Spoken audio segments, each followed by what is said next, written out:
In this guide, I'll show you how to change the volume on your Fire TV without the remote. So what you want to do is find the button at the bottom of your TV. It'll be just beneath where the Fire TV logo is.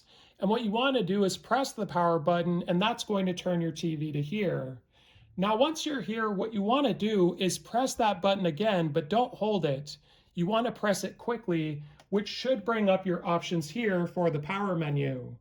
Now, if you get inputs at the top rather than power menu, this kind of rotates through it, so you have to be a little bit quick.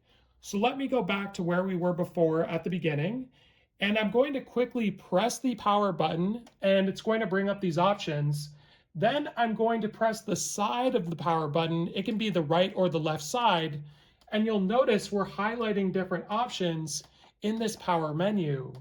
So what you want to do, if you want to turn the volume up, for example, is you want to highlight volume up with this button. So I'm highlighted it right now, and give it a couple of seconds and it will turn up the volume.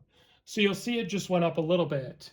Now, if you want to turn it up further, you do have to go off of that button, and then you just want to highlight it again, and it should turn the volume up even more. And you can do the exact same thing to turn the volume down, and you'll notice it goes up in intervals of 5. If this video was helpful, like and subscribe, and we'll see you in the next one.